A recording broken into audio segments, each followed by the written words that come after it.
Assalamualaikum warahmatullahi wabarakatuh. Kumpulan kami telah memilih salah satu tajuk iaitu makanan yang baik, berkualiti lagi halal penting untuk kesejahteraan masyarakat.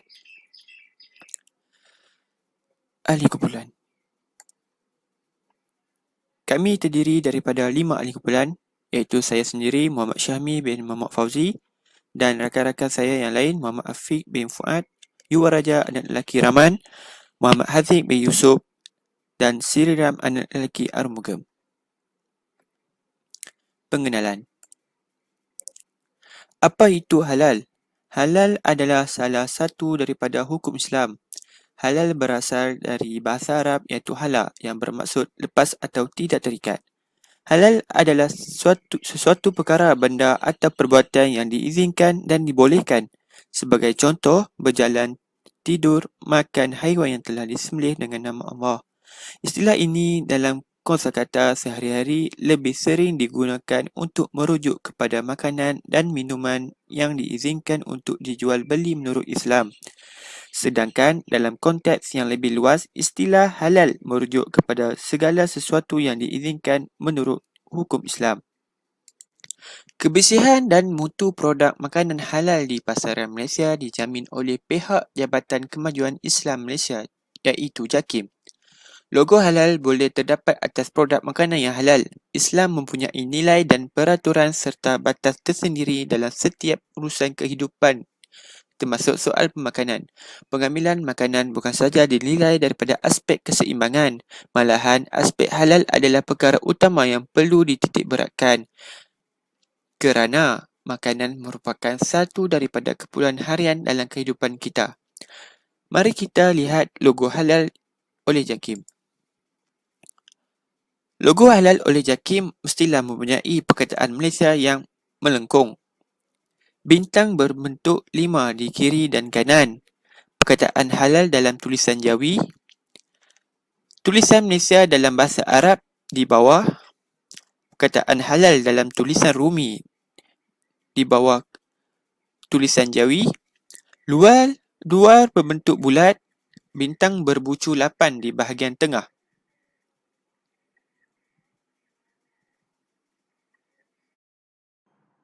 Selamat sejahtera.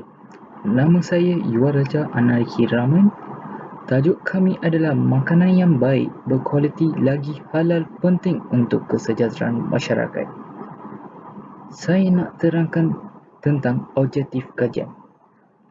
Objektif kajian ini ialah mengetahui konsep makanan yang baik, berkualiti lagi halal penting untuk kesejahteraan masyarakat dan mencadang untuk meningkatkan kefahaman makanan halal terhadap masyarakat.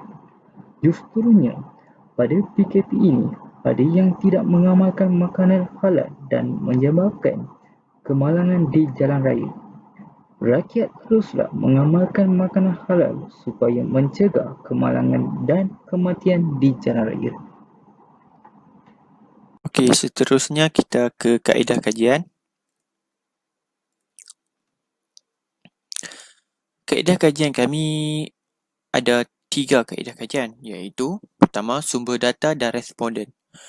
Kami memilih 40 orang responden terdiri daripada pelbagai bangsa, agama, usia dan jantina.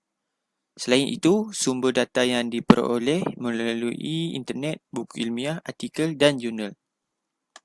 Kaedah kajian yang kedua pula, kaedah pengumpulan data. Kaedah pengumpulan data pula melalui soal sidik yang telah disediakan berdasarkan objektif kajian. Kami menggunakan aplikasi Google Form melalui laman sesawang. Kedua, melalui artikel, internet, surat khabar dan buku ilmiah dari Perpustakaan Lama Hikmah. Okey, kita masuk pula pada kaedah kajian yang ketiga. Kaedah kajian kami yang ketiga iaitu kaedah analisis data. Kami menganalisis data dengan menggunakan WPS spreadsheet atau dikenali sebagai Microsoft Excel.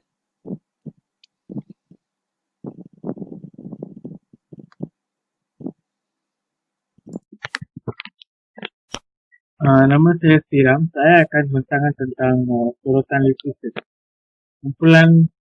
Tajuk kumpulan kita adalah makanan yang baik, berkualiti lagi, halal, penting untuk kesejahteraan masyarakat.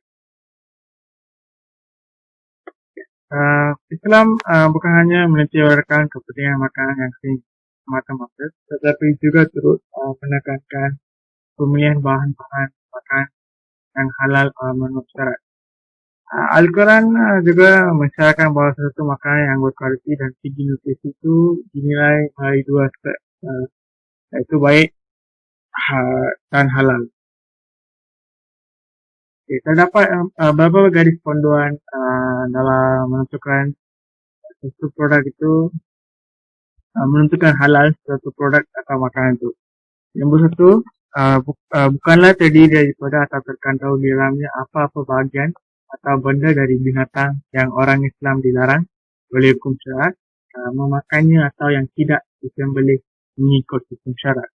Nombor kedua, tidaklah terkandung di dalam apa-apa benda yang dihukum sebagai najis mengikut hukum syarat. Nombor ketiga, tidaklah disedia, diproses atau dikilang dengan menggunakan apa-apa alat yang tidak bebas dari benda-benda najis mengikut hukum syarat. Nombor keempat, tidaklah dalam masa menyedia, memproses atau menyimpannya itu bersentuhan atau berdekatan dengan apa-apa makanan yang tidak memenuhi kehendak. Garis panduan ini satu, dua dan atau apa-apa benda yang dihukum sebagai najis mengikut hukum syarat. Islam melarang umatnya mengambil makanan yang menghalalkan, melemahkan ingatan dan apa saja yang boleh memudaratkan kesihatan. Secara amnya terdapat 4 jenis daging haiwan yang dia haram dalam Islam, iaitu cara yang mengalih bangkai binatang, babi, serta haiwan yang disembelih bukan kerana Allah. Makanan halalan thayyiban memberikan kesan yang mendalam kepada kesucian dan seseorang dan individu itu. Nutrien ini dapat dihasilkan daripada bahan makan seperti sumber haiwan dan tumbuhan. Untuk mendapatkan fizikal perbadan yang berkualiti dari segi pertubuhan, pergerakan, pemikiran dan pembiakan, seorang itu hendaklah mengeluarkan pengamilan nutrien yang seimbang dan berkualiti dalam setiap hidangan mereka. Assalamualaikum warahmatullahi wabarakatuh. Jadi kita akan teruskan dengan penemuan hasil kajian. Jadi ini merupakan penemuan hasil kajian yang telah dijalankan terhadap 40 orang responden. Bagi jantina, daripada 40 orang, 21 daripadanya merupakan dari kalangan perempuan dan selebihnya adalah lelaki. Bagi bangsa pula, majoriti orang yang memberi respon terhadap kajian ini adalah dari kalangan pelajar Melayu yang terdiri daripada 13 lelaki dan 15 orang pelajar perempuan. Kedua tertinggi pula yang telah memberi respon terhadap kajian ini adalah dari kalangan bangsa India, iaitu seramai 11 orang dan diikuti dengan seorang pelajar dari bangsa Cina. Masuk bahagian B, daripada 40 responden, seramai 27 orang merupakan Muslim dan selebihnya adalah bukan Muslim. Jadi untuk soalan seterusnya, isu makanan halal amat sensitif kepada masyarakat Islam terutamanya di negara ini kerana ia memberi implikasi terhadap ibadah yang dilaksanakan. Jadi daripada pernyataan tersebut, majoriti ramai yang bersetuju, iaitu seramai 30 orang. Kita sebagai umat Islam perlu tahu bahawa Islam telah menekankan konsep makanan halal ini. Di dalam Al-Quran, Allah Subhanahu Wa Taala telah berfirman dalam surah Al-Baqarah ayat 168 yang bermaksud, wahai manusia, makanlah dari makanan yang halal dan baik yang terdapat di bumi dan janganlah kamu mengikuti langkah-langkah syaitan. Seterusnya, syariat Islam meletakkan piawaian tinggi dalam menentukan sesuatu makanan atau minuman halal dan haram. Ia mencakupi objektif kerohanian yang luas dan mencerminkan keluhuran budi dan akhlak umat Islam. Ini kerana seorang Islam makan bukan sahaja untuk menyihatkan tubuh badan dan fikirannya, malah sebagai satu ibadah kepada Tuhan. Jadi melalui kenyataan tersebut, seramai 31 orang telah bersetuju. tidak perlu untuk kita pergi secara detail kerana kenyataan tersebut telah menerangkan segala-galanya. Jadi soalan seterusnya adalah memaparkan logo halal grade kebersihan oleh Jabatan Kesihatan dan Lesen Perniagaan. Majoriti responden bersetuju dengan kenyataan tersebut. Kita tertanya-tanya, kenapa logo halal ini sangat penting? Pada perspektif syarak, perkataan halal sudah cukup sebagai penunjuk aras bahawa sesuatu barangan itu dibenarkan. Tetapi pada hari ini, pemaparan logo halal dan sebagainya begitu penting sebagai tanda dan bukti bahawa sesuatu produk itu selamat untuk digunakan. Hal ini kerana ada kalanya pihak pengeluar begitu melampau dengan mengeksploitasi para pengguna dan pembeli dengan memakai logo halal pada semua jenis barangan, tidak kira apa jenis produk yang dipasarkan. Soalan seterusnya, umat Islam perlu menghalusi konsep halal dan haram dalam konteks makanan yang menjadi darah daging mereka. Sesuatu makanan dikatakan halal jika tidak memudaratkan fungsi fizikal dan rohani manusia. Ia mesti bebas daripada sumber yang haram menurut hukum syarak. Majoriti ramai yang bersetuju dengan kenyataan yang telah dinyatakan. Umat Islam memang seharusnya perlu tahu akan konsep halal dan haram ini sejak dari kecil lagi. Dalam Islam dan juga dalam kitab Al-Quran telah menekankan konsep dan diwajibkan untuk umat Islam mengambil makanan halal dan jauhi daripada perkara-perkara yang haram. Seterusnya, meliputi aspek sumber bahan, proses pemprosesan dan penghasilan sehingga berubah menjadi bahan akhir serta siap untuk dihidangkan, iaitu from farm to fork.